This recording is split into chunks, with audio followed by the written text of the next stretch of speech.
کار خیر کو روکنے والا. اس سے کیا ہوتا ہے؟ نیکیاں اور بھلائیاں تو ختم ہو جاتی ہیں، فساد پھیلتا ہے. حد سے تجاوز کرنے والا، بدکار، اکھڑ، بد خمیر کی باتیں مت مانو. نبی صلی اللہ علیہ وسلم نے فرمایا لا يدخل الجنت نمام، اور ایک اور روایت میں قطات، چغل خور جنت میں نہ جائے گا. یعنی ایسی باتیں کرنے والا جنت میں نہ جائے گا جس کی باتوں سے لوگوں کے تعلقات خراب ہوں، بگاڑ آئے، نفرتیں پھیلیں، تعلقات ٹوٹیں، رشتہ داریاں ختم ہوں. ایسا کوئی شخص جنت میں نہ جائے گا. کیوں؟ اس لیے کہ پھر جنت کا بھی مزہ خراب کر دے گا. حضرت ابن عباس سے منقول ہے نبی صلی اللہ علیہ وسلم کا گزر 2 قبروں پر ہوا. یہ بخاری اور مسلم کی روایت ہے. آپ نے فرمایا ان دونوں کو عذاب ہو رہا ہے اور کسی بڑی بات پہ نہیں ہو رہا، تاہم وہ بڑی بھی ہے. ایک تو ان میں سے چغل خوری کرتا تھا، یعنی فساد ڈلوانے کے لیے ادھر سے باتیں اٹھا کے ادھر لے جاتا تھا، اور دوسرا پیشاب سے نہیں بچتا تھا، یعنی پیشاب کی چھینٹیں اس کے جسم پہ پڑتے تھے، ناپاک رہتا تھا. تو یہ جو باتیں ادھر سے ادھر پہنچانا ہے نا، یہ ابو لہب کی بیوی کا بھی یہی کام تھا. وہ گھر گھر میں حضور صلی اللہ علیہ وسلم کی برائیاں کرتی اور آپ کو مذمم کہتی. تو اس کو کیا کہا کہ حمالۃ الحطب، ایندھن اٹھانے والی. ایندھن کس کام کے لیے اٹھا کے لایا جاتا ہے؟ آگ جلانے کے لیے. مثلا آپ جنگل میں گئے ہیں، پکنک پہ گئے ہیں، کچھ پکانا چاہتے، سب لکڑیاں چن کے لاتے. تو وہ بھی لکڑیاں چن کے لاتی تھی، کانٹے لاتی، آپ صلی اللہ علیہ وسلم کے لیے بچھاتی. اور دوسرا کیا کام کرتی تھی؟ اس کو کیوں حمالۃ الحطب کہا گیا؟ کہ وہ ایسی باتیں اکٹھی کر کے لاتی اور ایسی باتیں آگے پھیلاتی تھی کہ جس سے آگ بھڑک اٹھتی، لوگوں کے اندر اسلام کے خلاف نفرت بھڑک اٹھتی. تو ایسا شخص جو نفرتیں پھیلائے، نفرتوں کی آگ سلگائے، وہ بھی کیا ہے؟ حمالۃ الحطب کی طرح. نبی صلی اللہ علیہ وسلم نے فرمایا اللہ کے بہتر بندے وہ ہیں جن پہ نظر پڑ جائے تو اللہ یاد آئے، اور اللہ کے بدترین بندے وہ ہیں جو چغلی کھاتے ہیں، دوستوں کے درمیان پھوٹ ڈالتے ہیں، بے گناہوں کو مصیبت میں ڈالنا چاہتے ہیں. یعنی 2 دوستوں کے درمیان پھوٹ ڈالنے والا، تعلقات خراب کرنے والا، ادھر کی ادھر پہنچانے والا. ہاں فلاں کو تم دوست کہتی تھی، تو پتہ وہ تمہارے بارے میں کیا کہتی. یہ سب کچھ کرنے والے بدترین لوگ ہیں. نبی صلی اللہ علیہ وسلم نے فرمایا کیا میں تمہیں روزہ، نماز اور خیرات سے افضل بات نہ بتاؤں؟ لوگوں نے عرض کیا کیوں نہیں؟ فرمایا آپس میں جھگڑنے والوں میں صلح کرانا، کیونکہ جھگڑا کرنا مونڈ دیتا ہے. میں یہ نہیں کہتا کہ بالوں کو، بلکہ دین کا صفایا کر دیتا ہے. اسی طرح یہ ہے کہ غیبت صرف زندہ ہی کی نہیں، مردہ انسان کی بھی منع ہے. جو دنیا سے جا چکا اپنا عمل لے گیا. مائز بن مالک اسلمی کو جب زنا کے جرم میں رجم کی سزا دی گئی تو نبی صلی اللہ علیہ وسلم نے راہ چلتے ایک شخص کو دوسرے ساتھی سے یہ کہتے سن لیا اس شخص کو دیکھو، اللہ نے اس کا پردہ ڈھانک دیا تھا مگر اس کے نفس نے اس کا پیچھا نہ چھوڑا جب تک کہ یہ کتے کی موت نہ مار دیا گیا. یعنی رجم کی سزا کو کتے کی موت کہہ رہا تھا. کچھ دور آگے جا کر راستے میں ایک گدھے کی سڑی ہوئی لاش نظر آئی. حضور صلی اللہ علیہ وسلم رک گئے اور ان دونوں کو بلا کے کہا اتریے اور اس گدھے کو کھائیے. دونوں نے عرض کیا یا رسول اللہ صلی اللہ علیہ وسلم اسے کون کھائے گا؟ فرمایا ابھی ابھی آپ لوگ اپنے بھائی کی عزت پہ جو حرف زنی کر رہے تھے وہ اس گدھے کی لاش کھانے سے بھی زیادہ بری بات تھی، کیونکہ وہ تو پتھر کھا کے پاک ہو گئے اور تم بات کر کے بدترین عمل کے مرتکب ہوئے. بدترین زیادتی کیا ہے؟ کسی کی عزت پہ ناحق حملہ. اب بعض صورتیں ایسی ہیں کہ جن میں انسان کو دوسرے کے بارے میں کوئی اوپینین دینے کی ضرورت پڑتی ہے یا دیے بغیر چارہ نہیں ہوتا. وہ کون سی صورتیں ہیں؟ مثلا ہم دیکھتے ہیں کہ ایک بدو حضور کے پیچھے نماز میں آ کے شامل ہوا اور نماز ختم ہوتے ہی یہ کہتا ہوا چل دیا خدایا مجھ پہ رحم کر اور محمد صلی اللہ علیہ وسلم پر، اور ہم دونوں کے سوا کسی کو اس رحمت میں شریک نہ کر. حضور صلی اللہ علیہ وسلم نے جب سلام پھیرا تو صحابہ سے فرمایا تم لوگ کیا کہتے ہو، یہ شخص زیادہ نادان ہے یا اس کا اونٹ؟ تم نے سنا نہیں کہ یہ کیا کہہ رہا تھا؟ وہ جا چکا تھا، اس کے پیچھے آپ کہہ رہے ہیں. کیا یہ غیبت نہیں تھی؟ بظاہر تو غیبت ہی نظر آتی ہے، لیکن آپ کو کیوں کہنا پڑا؟ تاکہ دوسرے لوگ ایسا نہ کرنا شروع کر دیں، دوسرے لوگ ایسا کام نہ کریں. کیونکہ اگر آپ اس پہ خاموشی اختیار کرتے تو آپ کو معلوم ہے کہ ایسی خاموشی اختیار کرنے کا مطلب کیا ہے. آپ کی خاموشی کیا ہوتی تھی؟ تقریری حدیث، ٹیسٹ اپروول، خاموش تلقین کہ ہاں ٹھیک ہے سب ایسا کر سکتے.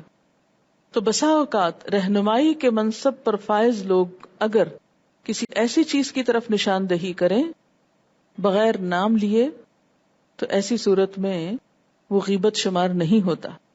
مثال کے طور پر آپ کہیں پڑھتے ہیں، بعض اوقات تاریخی روایات اور واقعات ہوتی ہیں، بعض اوقات اخبارات میں کچھ خبریں شائع ہوتی، خبر کو کوٹ کرتے ہیں. مثلا پچھلے دنوں ایک قتل ہوا تھا، ایک شخص نے قتل کیا، نام تو آپ کو بھی یاد نہیں ہوگا، مجھے بھی یاد نہیں، لیکن یاد ہوگا کہ اس خبر کو ہم نے کلاس میں تھوڑا سا ڈسکس کیا تھا کہ ایسا کیوں ہوا، اور ہوا تو یہ ظلم ہوا. اب ایسی بات ہے تو اس شخص کی برائی، لیکن اول تو یہ کہ وہ شخص مقصود نہیں ہے، مقصود کچھ اور ہے کہ ان حادثات کی وجہ کیا ہے. کیونکہ اگر اس کا ذکر نہیں کیا جائے گا اور معاشرے کی رہنمائی نہیں کی جائے گی کہ اسباب امراض کیا ہیں تو اصلاح نہیں ہو سکتی. اسی طرح کسی کی شادی کے موقع پر کوئی رشتہ ہو رہا ہے اور کوئی آ کے پوچھتا ہے کہ ہاں بھی فلاں تمہارا کلیگ ہے، بتاؤ کیسا ہے، تو اس کی کوئی اگر ایسی عادت ایک آدھ پتہ ہے آئندہ مشکل ہو سکتی ہے شادی کے بعد کسی دوسرے کو، تو اس کا ذکر کیا جا سکتا ہے. لیکن یہ نہیں کہ سب کو دکھاتا پھر. مومن تو مومن کا آئینہ ہے، سب سے پہلے تو کسی کی خرابی خود اس کو دکھانی چاہیے، اور اگر اس کو نہیں بھی دکھائی تو اگر کسی کو رشتہ کرنا ہے اس سے یا کوئی بزنس کرنا ہے تو اس کو بس اتنی بات جتنی علم ہو، بڑھائے چڑھائے بغیر صرف اتنا ذکر کر دیا جائے، اور اس میں بھی تمسخر کا انداز نہ ہو، حقارت کا انداز نہ ہو، کسی کو لیٹ ڈاؤن کرنا نہ ہو، بس خاموشی سے کہہ دیا جائے کہ میرے علم میں یہ بات ہے. جیسے حضور صلی اللہ علیہ وسلم کے پاس ایک خاتون آئی، فاطمہ بنت قیس، ان کو 2 لوگوں نے نکاح کا پیغام بھیجا تھا. انہوں نے آپ سے مشورہ کیا کہ میں کیا کروں، یہ آپ کے صحابہ ہیں. تو آپ نے فرمایا کہ ان میں سے ایک تو مفلس ہے اور دوسرے بیویوں کو مارتے ہیں. اب یہ دونوں چیزیں ویسے تو غیبت میں شمار ہوتی، لیکن آپ کو بتانی پڑی تاکہ یہ خاتون پہلے سے اپنے مائنڈ کو پریپیئر کر لے کہ اگر مارنے والے کے ساتھ زندگی گزار سکتی ہے تو ٹھیک ہے، قبول کر لے، اور اگر ایک شخص مفلس ہے، غریب ہے، اور یہ اس پہ قناعت کر لے گی تو ٹھیک ہے، کر لے.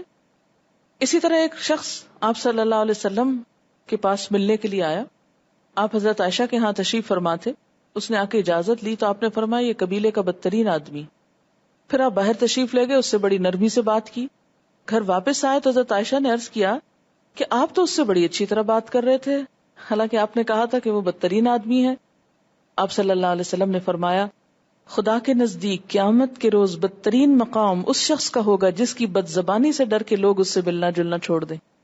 تو مراد آپ کی کیا تھی کہ میں اس سے بد زبانی اور بد اخلاقی نہیں کر سکتا، خواہ وہ بدترین شخص ہے. اس سے ہم سب کو کیا سبق ملتا ہے کہ خواہ کوئی کیسا ہی برا انسان ہو، یہ کہیں بھی جائز نہیں کہ ہم اس کے ساتھ بدتمیزی شروع کر دیں اور یہ جواز دیں کہ وہ برا ہے اس لیے ہم کو بدتمیزی کرنی ہے. ہرگز نہیں. اور حضرت عائشہ کو کیوں بتایا تھا آپ نے یہ برا شخص ہے؟ کہ کہیں ایسا نہ ہو کہ آپ کی غیر موجودگی میں آ جائے اور وہ سمجھے کہ حضور تو اس سے بہت اچھی طرح بات کر رہے تھے اور وہ اس کی کسی برائی کا شکار نہ ہو. لیکن اس سے زیادہ آپ نے کچھ نہیں کہا کہ پھر وہ قصے سنانے لگ جائے، اچھا وہ اس نے ایک دفعہ ایسا کیا تھا، پھر دوسری دفعہ ایسا، اور تیسری دفعہ ایسا. بس اتنا ہی کہہ دینا کافی کہ محتاط. اسی طرح ایک موقع پر حضرت ابو سفیان کی بیوی ہند نے آ کے حضور سے عرض کیا ابو سفیان ایک بخیل آدمی، مجھے اور میرے بچوں کو اتنا نہیں دیتے جو ضروریات پوری کرے. اب یہ ہے کہ بیوی کی شکایت شوہر کے بارے میں کسی ایسے انسان سے جو اس کی مدد کر سکے، یہ بھی اس میں شمار نہیں ہوتی. لیکن ہر مجلس میں بیٹھ کے شوہر کو برا کہنا شروع کر دینا اور ہر ایک کے سامنے اس کے قصے کھولنا، ہن لباس لکم وانتم لباس لہم، اپنا ہی لباس پھاڑنا ہے. تو اس سے کیا پتہ چلتا ہے؟ اگر مظلوم کسی ظالم کی شکایت کرتا کسی عدالت میں جا کے تو غیبت نہیں شمار ہو. اسی طرح اگر اصلاح کی نیت سے کسی ایسے شخص کا ذکر لوگوں کے سامنے کر دیا جائے جسے لوگ فالو کرتے ہوں، جس کو کاپی کرتے ہوں، اور اس بات کی طرف جو سب کے سامنے بھی ہو. مثلا ایک شخص غلط قرآن پڑھتا ہے اور آپ جانتے ہیں، اور کوئی شخص اس کے پاس پڑھنے کو جاتا ہے، تو آپ اس کو بتا سکتے ہیں کہ ذرا محتاط رہنا کہ یہ اور یہ چیز جو ہے یہ درست نہیں، تاکہ یہ غلطی نہ سیکھے. لیکن مزید کہانیاں من گھڑت سچی جھوٹی کچھ اور پھیلانا شروع کر دیں، یہ درست نہیں. پھر اسی طرح یہ ہے کہ فتویٰ لینے کے لیے کسی واقعے کا ذکر کرنا. اس میں مثلاً اگر ایک باپ اپنے بچوں کو ماں کی وراثت سے محروم رکھے ہوئے ساری جائیداد پہ خود قبضہ کر لیا اور کوئی بچہ اپنی شکایت باپ کی لے کے جاتا ہے تو غیبت. لیکن اس کو فتویٰ لینا ہے، اسے بتانا پڑے گا کہ میرا باپ ایسے کر رہا ہے، اس ریلیونٹ ایشو تک ہی بات کرنا ہوگی. یہ نہیں کہ اب آپ کہ نہیں وہ نماز بھی نہیں پڑھتا اور وہ فلاں بھی غلط کام کرتا اور وہ فلاں بھی، اور بے وجہ بہت سی اور کہانیاں ساتھ. نہیں، جتنی بات کا فتویٰ مطلوب. مثلا ایک شخص نے اپنی بیوی کو طلاق دی یا مارا، وہ فتویٰ لینے جا رہی ہے بیوی، تب اسے بتانا ہوگا کہ شوہر نے طلاق کہی ہے یا نہیں کہی. تو یہ غیبت میں نہیں شمار ہوگا. لیکن مفتی صاحب کے سامنے بتانا تو جائز ہے، عوام کے سامنے اس کا ذکر کرنا درست نہیں. اچھا، اسی طرح ہر مجلس میں بیٹھ کر کبھی حکومت کی برائیاں شروع کر دینا، کبھی کسی سیاسی لیڈر کی باتیں شروع کر دینا، یہ بھی درست نہیں. ہم لوگوں نے اس کو بہت ایک لائسنس دے دیا ہے کہ چونکہ وہ تو مشہور آدمی اور غلطیاں کر رہے ہیں سرے عام، تو اس لیے ہمیں بھی اجازت ہے کہ ہم بھی ہر وقت ان کا نام لے لے کے ان کو ڈسکس کریں. نہیں، یہ بھی غیبت میں شمار ہوتا ہے. اگر کہیں کسی کی غیبت ہو رہی، کوئی کر رہا ہو، تو پھر کیا کرنا چاہیے؟ آپ نہیں کر رہے، کوئی سنا رہا ہے آپ کو، اب آپ کیا کریں؟ آپ دوسرے کو روکنے کی کوشش کریں، آپ اس میں انٹرسٹ نہیں لیں. جس کی برائی ہو رہی ہے اس کا دفاع کریں کہ نہیں تمہیں غلط فہمی ہے، وہ شخص ایسا نہیں ہے. کیوں؟ اس لیے کہ نبی صلی اللہ علیہ وسلم نے فرمایا اگر کوئی شخص کسی مسلمان کی حمایت ایسے موقع پہ نہیں کرتا جہاں اس کی تذلیل کی جا رہی ہو، اس کو ذلیل کیا جا رہا ہو، اس کی عزت پہ حملہ کیا جا رہا ہو، تو اللہ تعالیٰ بھی اس کی حمایت ایسے موقع پہ نہیں کرتا جہاں وہ اللہ کی مدد کا خواہاں ہو. اور اگر کوئی شخص کسی مسلمان کی حمایت ایسے موقع پہ کرتا ہے جہاں اس کی عزت پہ حملہ ہو رہا ہو اور اس کی توہین کی جا رہی ہو، تو اللہ تعالیٰ اس کی مدد ایسے موقع پہ کرتا ہے جہاں وہ چاہتا ہے کہ اللہ اس کی مدد کرے. ابھی بات ہے نا کہ جب کوئی آپ کی برائی کرے تو جواباً آپ نہ کریں، چھوڑ دیں ان کو ان کے حال پہ. انہوں نے اپنے لیے اپنی کمائی کرنی ہے اور ہم کو اپنی کرنی. انہوں نے ہماری قبر میں نہیں آنا اور ہم نے ان کی قبر میں نہیں جانا. انہوں نے ہمارا حساب نہیں دینا اور ہم نے ان کا نہیں دینا. جس کو جو کہنا ہے وہ ابھی سورۃ قاف پڑھیں گے کہ سب لکھا جا رہا ہے. شیخ سعدی کا قول ہے تم نے غیبت کرنا ہے تو اپنی ماں کی کرو، کیونکہ تمہاری ماں تمہاری نیکیوں کی زیادہ حقدار ہے. یہ یاد رکھیں کہ جس کی آپ غیبت کرتے ہیں، جس کو آپ برا بھلا کہتے ہیں، جس کو آپ نیگیٹو وے میں ڈسکس کرتے ہیں، دراصل آپ اپنی نیکیاں اس کو بھیج دیتے ہیں. نیکیاں سمیٹنا ایک تکلیف دہ عمل ہوتا ہے، تو کبھی کسی کی باتیں سن کر خاموش ہو کر بھی نیکیاں جمع کی جا سکتی. ٹھیک ہے. اسی طرح یہ ہے کہ اگر آپ سے کسی کی غیبت ہو گئی ہے یا ہوتی رہی ہے تو اس کے لیے بخشش کی دعا کریں، اس کی طرف سے صدقہ کریں، اور یہ سوچیں ضرور کہ میں اپنی اتنی ساری نیکیاں اس کو دے چکی ہوں.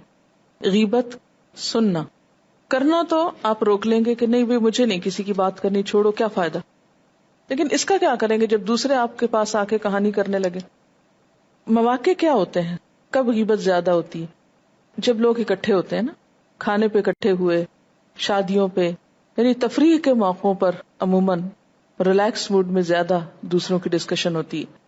یا پھر انسان اپنے بالکل کلوز سرکل میں زیادہ غیبت کرتا ہے، بالکل اپنے فیملی کے اندر، جیسے شوہر کے ساتھ، بچوں کے ساتھ، بہن بھائیوں کے ساتھ، دوستوں کے ساتھ.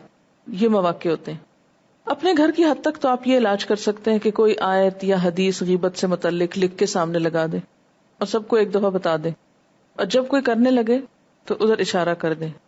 پھر اسی طرح یہ ہے کہ مثلاً کوئی کوڈ ورڈ رکھ سکتے ہیں. قرآن پاک میں کہا گیا کیا تم میں سے کوئی پسند کرے گا کہ اپنے مردہ بھائی کا گوشت کھائے؟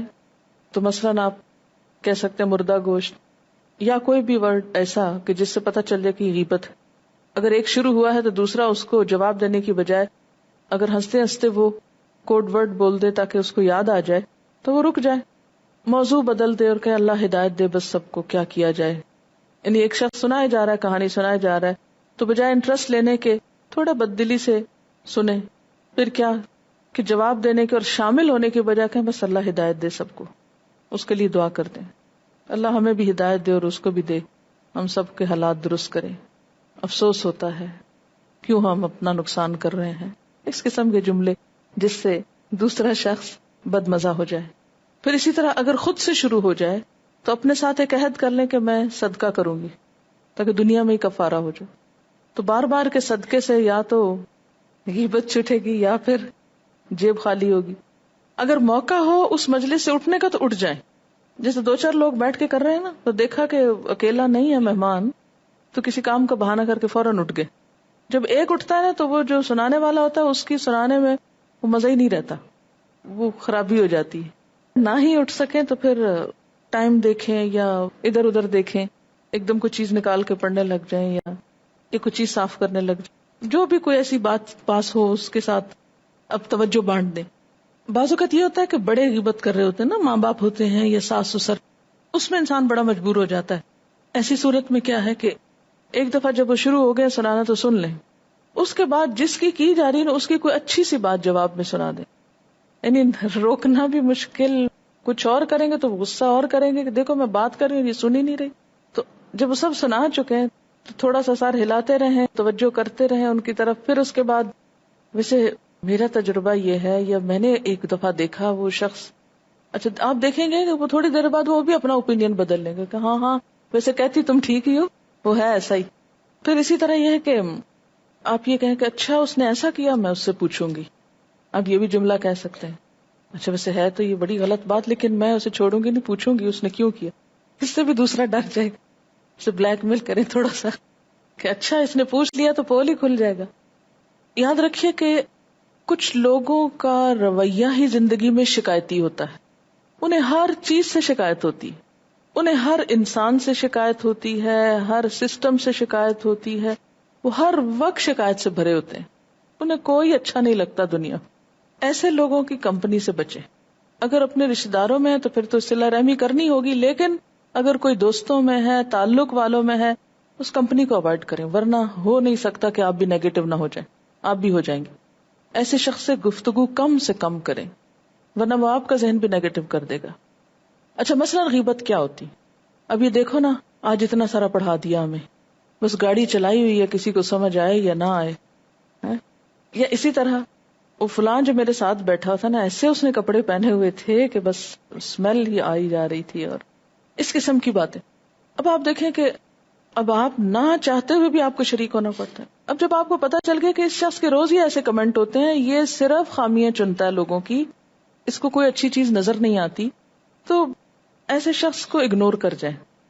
اس لیے کہ اگر آپ نیگیٹو تھنکنگ والوں کے پاس مسلسل بیٹھیں گے تو آپ زندگی میں کوئی تعمیری کام نہیں کر سکیں گے. وہ تو بیمار ہیں نفسیاتی، آپ کو بھی کر دیں گے، کیونکہ نہ تو آپ ان کی بات کاٹ سکتے ہیں، کیونکہ اگر آپ کاٹیں تو ناراض ہوتے ہیں، تو پھر اوائڈ کریں.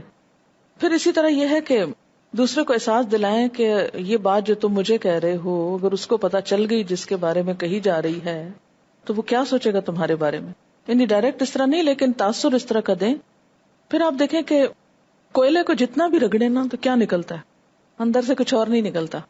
غیبت جتنی بھی لمبی کریں، جتنا بھی اس میں آپ انوالو ہوں، تو نکلتا کچھ نہیں، اس میں سے حل نہیں ہوتا مسئلہ. اس لیے ایسی باتوں کو آگے بھی نہ لے کے جائیں. یعنی اگر کسی نے کر ہی دیا نا آپ کے ساتھ، بس ادھر ہی بند کر دیں، ادھر ہی گندگی کا ڈھکنا بن کا بند کر کے اٹھیں، ختم، بھلا دیں اس کو. کیونکہ ہم اپنا مشن سمجھ لیتے ہیں آگے پھر اس شخص تک باتیں پہنچانا.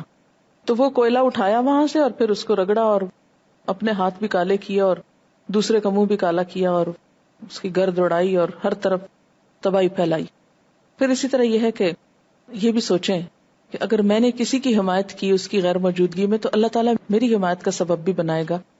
یہ اللہ کا وعدہ ہے نا. اگر آپ کسی کا دفاع کریں گے اس کی غیر موجودگی میں، تو آپ کی عزت پہ جہاں حملہ ہوگا پھر آپ کا بھی دفاع ہوگا وہاں. یہ سوچ کر دوسروں کو پروٹیکٹ کیا کریں. اگر ہم حقیقی معنوں میں رحماء بینہم ہے نا، تو ہم صرف سامنے والے کو ہی خوش نہیں کریں گے، ہم اس کا بھی دھیان رکھیں گے، اس کو بھی پروٹیکٹ کریں گے جو سامنے نہیں. ایسے ڈاکٹر اجازت ہوتی ہے، جیسے میرے پاس لوگ آتے ہیں بہت سے مسئلے شکایتیں کرتے رہتے، میں ادھر سے سنتی ہوں ادھر سے بھلا دیتی ہوں، جیسے کوئی بات ہی نہ ہو. اس کو آگے نہیں پھیلانا چاہیے، اس کو بھڑکانا نہیں چاہیے، اور مزید تجسس نہیں کرنا چاہیے. جس حد تک کو بتا دے بتا دے. کسی نے سوال لکھا تھا کہ اگر کوئی شخص میرے ساتھ برا کرتا ہے اور میرا دل بہت رنجیدہ ہے تو میں کیا کروں؟ کیا کسی کو شکایت نہ کروں؟ اگر کسی کو کرتا ہوں تو غیبت ہو جائے گی اور میری نیکیاں اس کی طرف چلی جائیں گی، تو کیا کروں؟ آپ کو پتا ہے لا يحب اللہ الجہر بالسوء من القول الا من ظلم. اللہ کسی برائی کو بآواز بلند کہنا پسند نہیں کرتا مگر جس پہ ظلم کیا گیا ہو. یعنی مظلوم کو یہ حق ہے کہ اپنے ظلم کی شکایت کسی کو سنائے. جیسے تفسیر میں بھی میں نے آپ کو بتایا تھا کہ مظلوم ظالم کے خلاف فریاد کر سکتا ہے، مقدمہ دائر کر سکتا ہے، حق مانگ سکتا ہے، اس ظلم کو رکوانے کے لیے مدد طلب کر سکتا ہے. لیکن ایسی باتیں ہر مجلس میں کہنے اور اخباروں میں چھاپنے کی نہیں ہوتی. ان کو نشر نہ کریں، کیونکہ برائی کو نشر کرنا بھی ایک پولوشن میں ہی آ جاتا ہے. کیا کریں؟ اس کے پاس جائیں جو آپ کی مدد کر سکے.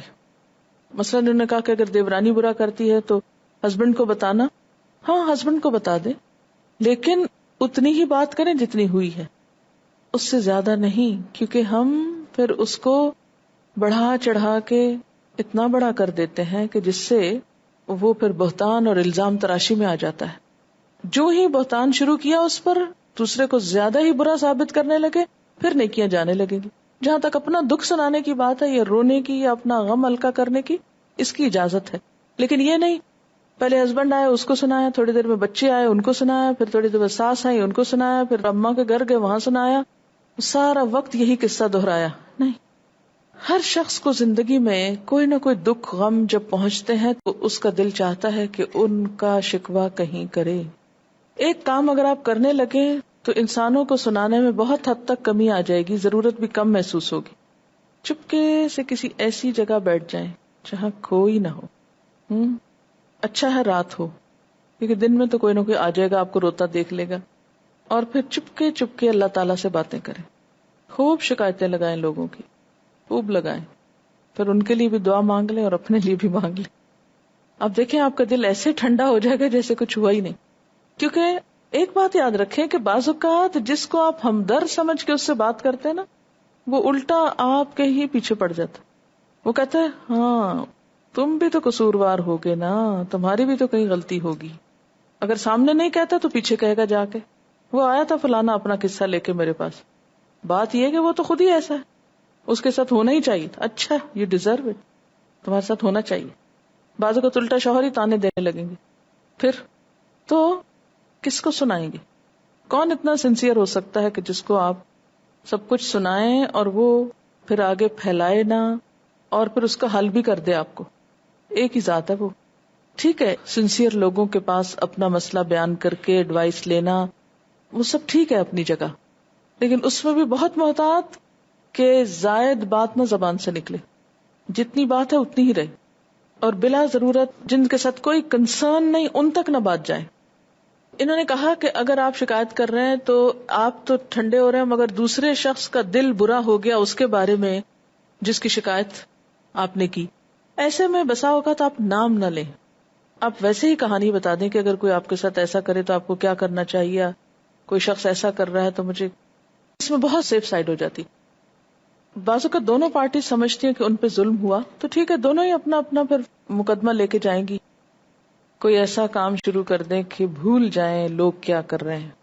غیبت سے بچنے کا سب سے آسان طریقہ، خود کو اتنا مصروف کر لیں نہ دوسروں کو سنانے کا ٹائم ملے اور نہ آپ کو سننے کا اور نہ آپ کو دوسروں کو سنانے کا، اور یہ یاد ہی نہ رہے کہ کس نے کس کے ساتھ کیا زیادتی کی.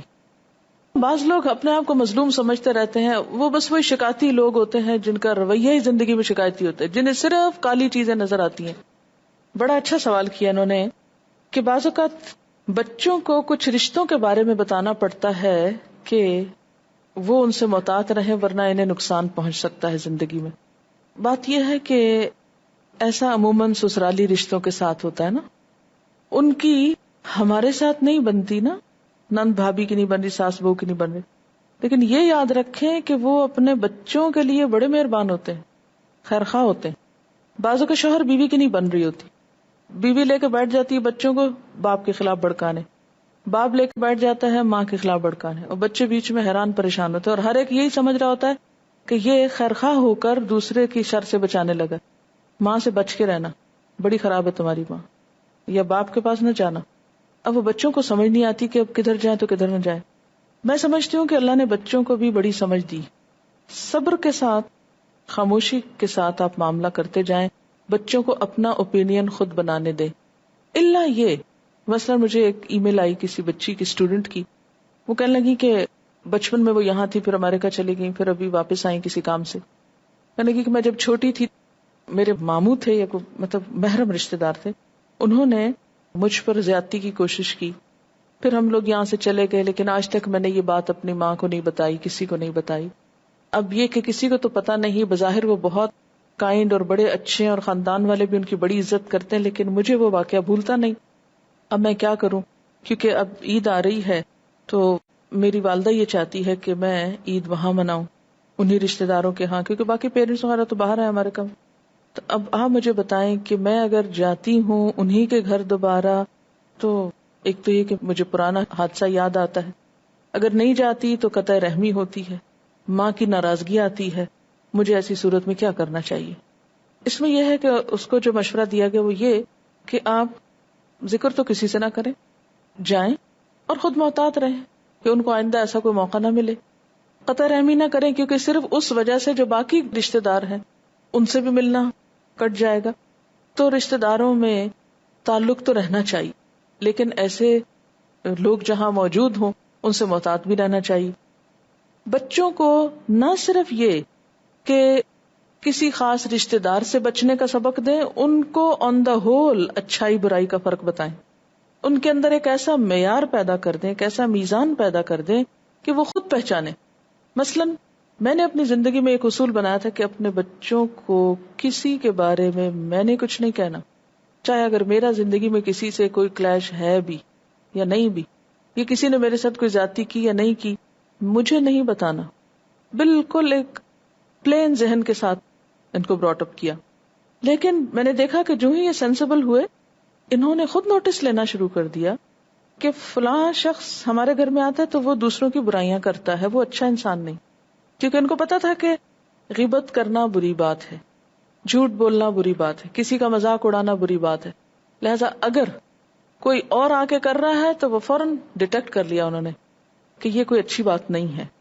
تو بچوں کو اوور آل مثلا مردوں کے ساتھ کیسا معاملہ کریں، کس طرح ان سے بچیں، خواہ وہ رشتے دار ہو یا غیر ہو یا کوئی بھی ہو. اگر آپ ایک بچی کے اندر یہ سینس ڈیولپ کر دیں کہ اس نے اپنے آپ کو پروٹیکٹ کرنا ہے، کسی مرد کے ساتھ تنہائی میں نہیں بیٹھنا، دوسرے کی نظروں کو پہچاننا ہے، دوسرے کے سٹائل کو، انداز کو، تو پھر آپ کو کسی کو پن پوائنٹ کر کے نام لے کے یہ نہیں کہنے کی ضرورت وہ تمہارا فلانا جو ہے نا رشتے دار وہ بڑا ایسا ویسا ہے تو تمہیں اس کے پاس نہیں.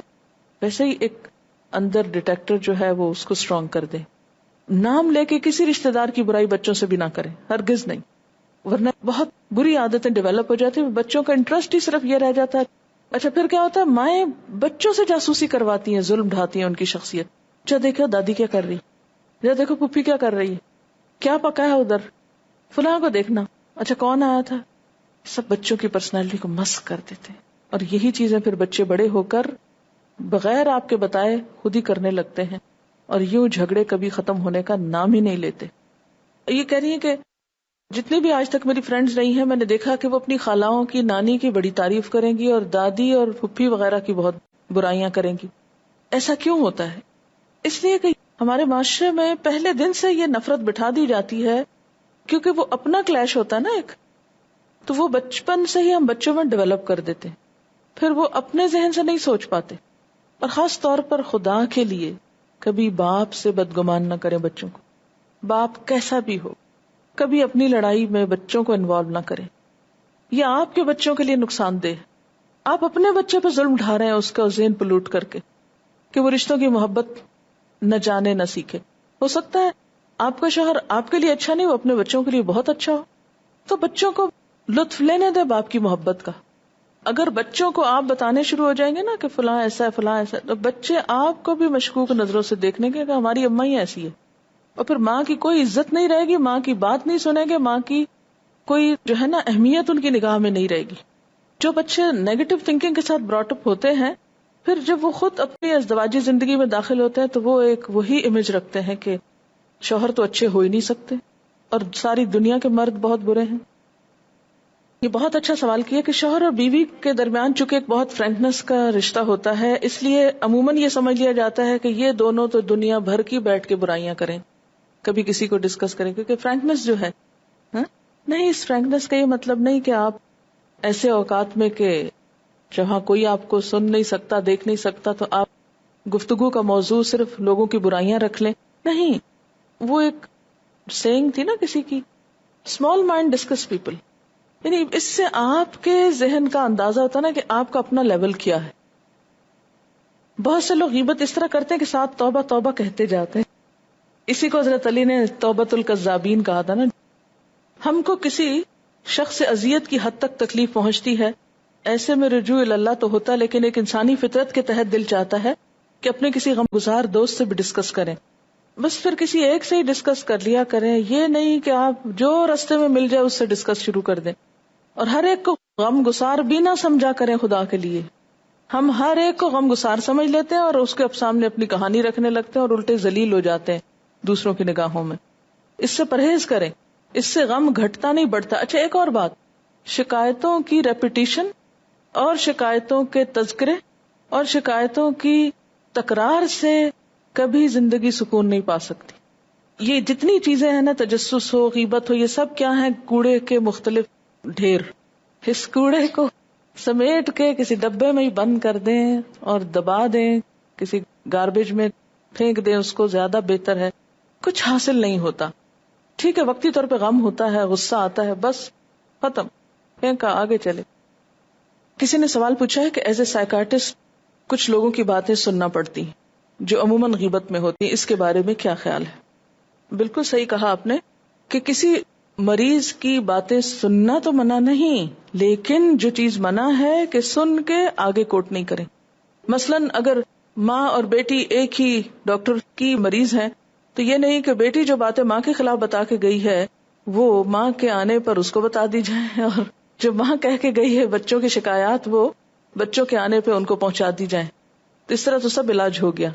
اسی طرح جیسے چغلی کے بارے میں ہم نے پڑھا کہ اس سے تعلقات خراب ہوتے ہیں. تو اگر کسی شخص کے پاس آپ بیٹھے ہیں اور وہ کسی کے بارے میں آپ کو کچھ کہہ رہا ہے تو آپ کوشش کریں کہ وہ بات پھر اس تک نہ جا پہنچائیں، کیونکہ اسٹیمولس اور رسپانس کے بیچ میں جو وقفہ ہے اور جس میں آپ بہتر ڈیسیژنز لے سکتے ہیں، جو دراصل انسان کا اختیار ہے، اس میں بہت سی چیزیں ایسی بھی ہوتی ہیں جو ہماری روزمرہ زندگی میں وقتی طور پر جذبات میں آ کر ہم کچھ فیصلے کر بیٹھتے ہیں، فوری طور پر رسپانس دے دیتے ہیں. اگر ہم فوری جواب دینے سے پرہیز کریں تو نتیجہ کیا ہوگا کہ وہ جو بیچ کا وقفہ ہے وہ ہم سے بہتر فیصلہ کروائے گا اگر وقتی طور پر خود کو کنٹرول کر لیں. بعض اوقات ہم ایک بات سنتے ہیں کسی، فوراً آگے پہنچاتے ہیں. اچھا، کرنے والا بھی بھول چکا ہوتا ہے اس نے کی، لیکن جس تک پہنچی وہ ہمیشہ کے لیے بدگمان ہو جاتا ہے اس سے جس نے اس کی برائی کی، اور اس طرح تعلقات بہت خراب ہوتے ہیں. نبی صلی اللہ علیہ وسلم نے فرمایا، میرے صحابہ میں سے کوئی ایک دوسرے کی بات مجھ تک نہ پہنچایا کرے. یعنی شکایتیں لگانا جس کو کہتے ہیں نا، شکایتیں مت لگایا کرو، کیونکہ میں یہ پسند کرتا ہوں کہ جب میں تم لوگوں کے پاس آؤں تو میرا دل سب کی طرف سے صاف اور بے روگ ہو. اچھا، اس میں یہ ہے کہ بعض چیزیں ایسی ہوتی ہیں کہ وہ پہنچانا ضروری ہوتی. اول تو ہمیں کیا کہا گیا ہے کہ نہیں انل منکر کرو. اگر تم دیکھ رہے ہو ایک شخص کو غلط کام کر رہا ہے تو بجائے جا کے شکایت لگانے کے کیا کرو، خود روکو اس کو. سمجھ رہے ہیں آپ میری بات؟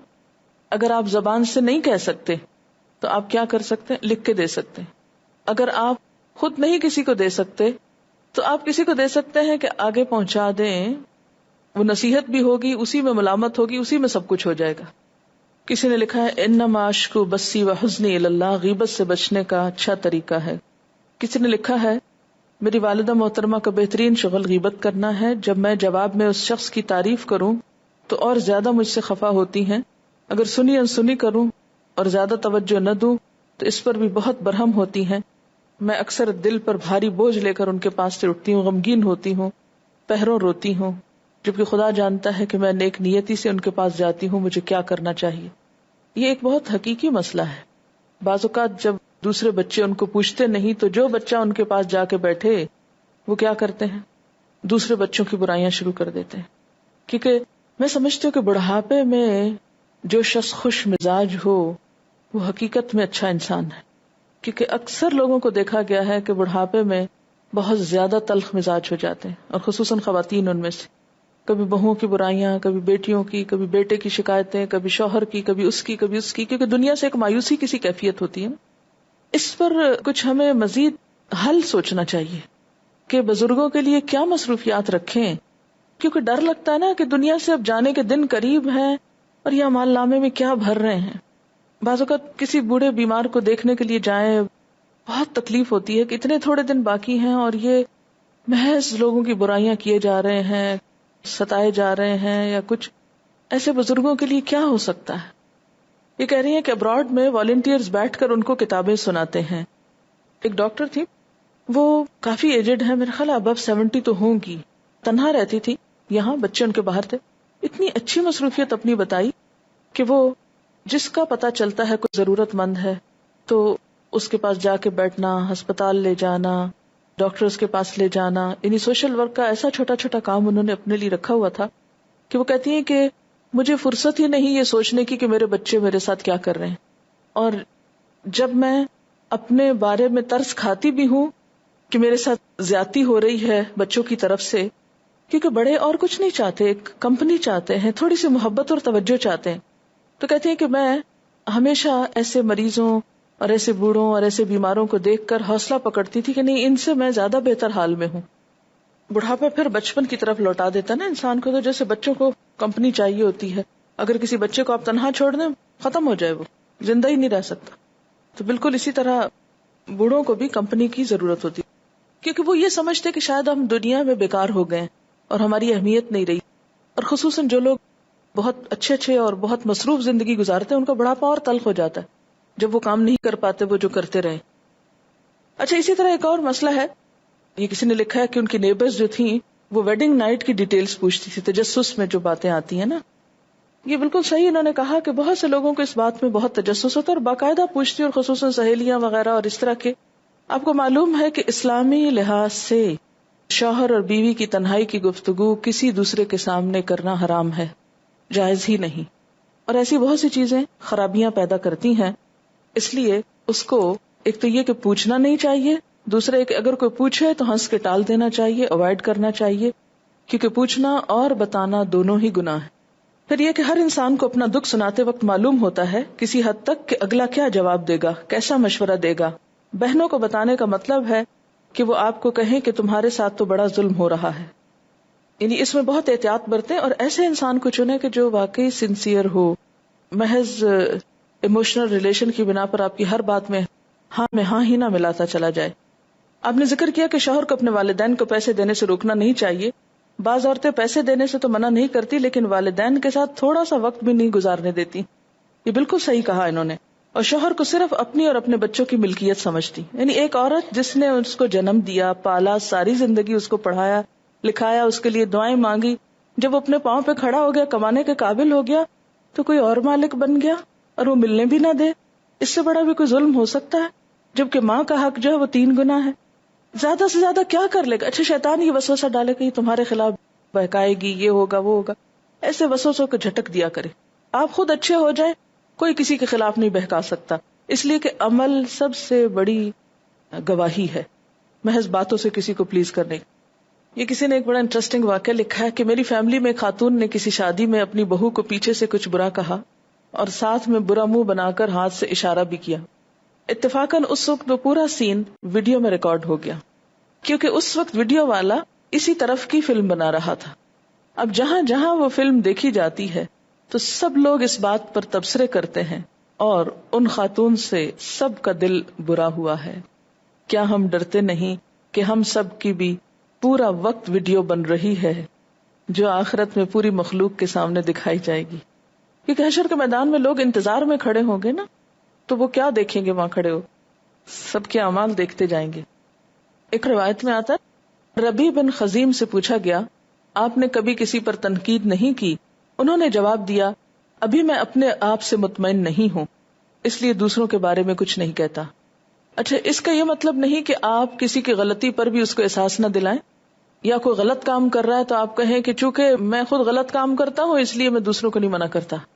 نہی عن المنکر کا جو فریضہ ہے یہ اپنی جگہ ہے، تنقید نہ کریں، لیکن کسی کی غلطی کا احساس بھی ضرور دلائیں، یہ اس کے ساتھ احسان ہے.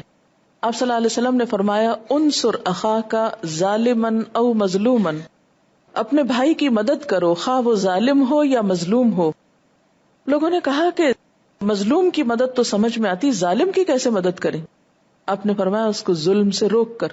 ایک شخص ایک غلط کام کر رہا ہے اور آپ یہ کہتے ہیں کہ یہ کرتا رہے کیونکہ میں خود بھی کرتا ہوں اس لیے میں اس کو کیوں روکوں، تو اس میں یہ کہ خود بھی رکے اور دوسرے کو بھی روکے.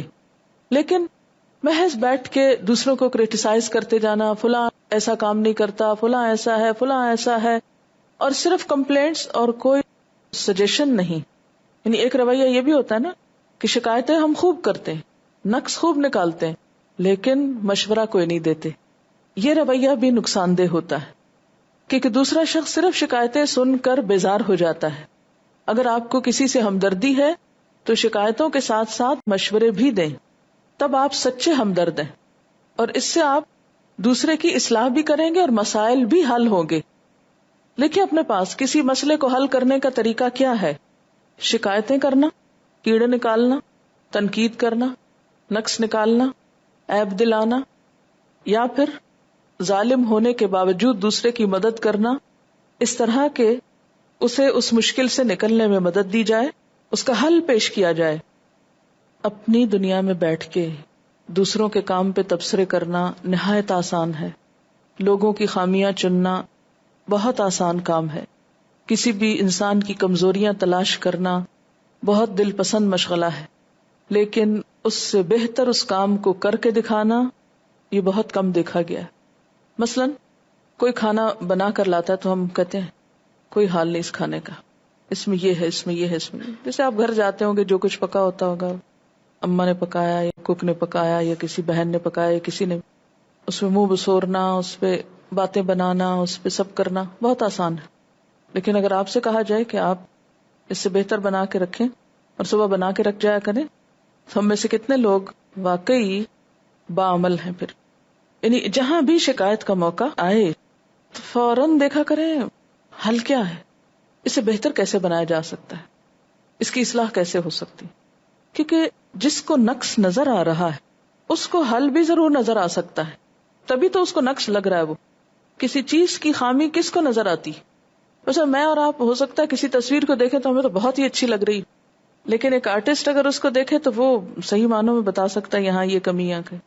تو اس کو صرف یہ کہہ کر نہیں چلے جانا چاہیے بلکہ تجویز کرنا چاہیے، مشورہ دینا چاہیے اس شخص کو جس نے وہ تصویر بنائی کہ آپ اس میں اس اور اس چیز کی اصلاح کر لیجئے.